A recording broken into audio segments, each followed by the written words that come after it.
Okay, so today we're going to talk about the 9 causes of lethargy. Now, what is lethargy compared to fatigue? Well, it's fatigue with a twist. It's fatigue with decreased activity. You're kind of apathetic, kind of depressed a little bit. You're lacking motivation. You're lacking creativity. So that's what lethargy is. Now, there are 9 different causes. So let's just kind of run through the list. Number 1, sustained stress, where you're pushing your adrenals and pushing, and of course, not recovering along the way. Let's say that you have 3 small children, right? And you're working 2 jobs and you can't sleep and you're pushing yourself. That's called sustained stress. Number 2, overtraining. So you start working out and you're doing CrossFit, which is quite intense, and you're doing that every day. You're going to feel lethargy because you're not going to give your body a chance to recover. Next one, lack of sleep. Well, that could come from sustained stress. Many weeks of not sleeping, you are going to be lethargic. Number 4, let's say you're studying, right? And you're studying a technical subject and there's a lot of big words. Well, if you keep pushing through these words without looking them up, you are going to be very tired and lethargic. This is why we have dictionaries. All right, number 5, excessive stimulants. So you're tired and you're drinking Red Bull, drinking coffee all day, you will start feeling lethargic. All right, number 6, hidden infections. Now, this can be either like Epstein-Barr virus, which you had maybe a long time ago, that's being reactivated because you're under sustained stress. Stress will reactivate viruses that have been in remission or dormant. Also, you could have like a little cavitation underneath a tooth infection, and that can create a lot of inflammation, fatigue, even arthritis. So any type of hidden infection, even Lyme disease, that could actually be a situation where you're lethargic all the time. All right, number 7, EMFs, electromagnetic fields.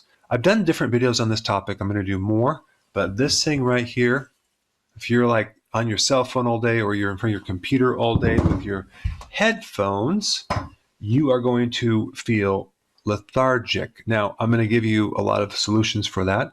All right, number 8, old injuries. Now, I'll come back to that in a bit. Number 9, nutritional deficiencies will definitely cause you to be lethargic. So these are all the potential causes, but how do you really find out which one is behind your lethargy? Well, you need to isolate, number 1, where this lethargy is located. Is it in your head? Is it in your sinuses? Is it in the back of your neck? Is it in your front of your neck? Is it in your chest? Like, where is this lethargy located? That will give you clues. So, for example, let's say you had mono when you're in high school, which is Epstein-Barr virus. And now it's like years later and you feel a lot of heaviness and lethargy around your neck, okay? Well, some of that virus can get reactivated. And so there are various things that you can do for that situation. I put a link down below. Let's say your lethargy is in your head, okay? And you had some head trauma. Well, old injuries, especially in the head, can make you lethargic years later. Now, I put a link down below of how to address head injuries. One day, I had a patient, when I was in practice, have this serious lethargy and insomnia for years. And come to find out, it all occurred after this car accident where this huge box, fell off of a truck in front of her and fell on her head. And so I did some work on her as far as I addressed this injury, and I'm going to show you the technique in a link down below. And when I was done doing this technique, her whole face changed. I said, go look in the mirror. She looked in the mirror. She looked younger. She actually looked like this sense of relief because old injuries tend to accumulate. And apparently that injury still stuck in her skull and creating problems years later. Interesting connection, but you wouldn't normally connect the dots unless someone brought it up as a potential problem. So let's say, for example, this lethargy is like in your chest. And maybe it all started after you had pneumonia or some lung infection. Again, these are just clues to try to pull out what the potential problem is. When did your lethargy start exactly? And what did you do just before that? That will also give you clues on what could be causing your lethargy. For example, let's say you changed your diet and you went on a high carb diet and you created all these nutritional deficiencies. Well, then we know that's the root cause. I mean, you just want to find out when it started and what might have triggered it. That's going to give you a lot of information, and you'd be surprised how many doctors don't ever ask that one question. You can get a huge clue on what could be causing the problem, because there's always something that occurs right before you get a specific symptom.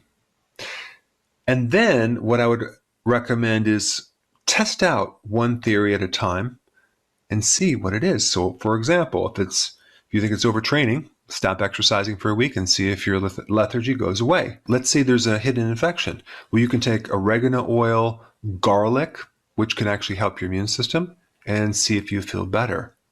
Now, this also brings up another point.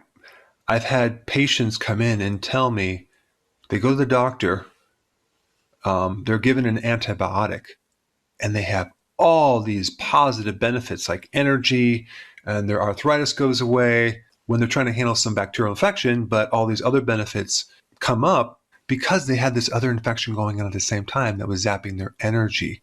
So in that case, what's the solution? Do you just keep taking antibiotics?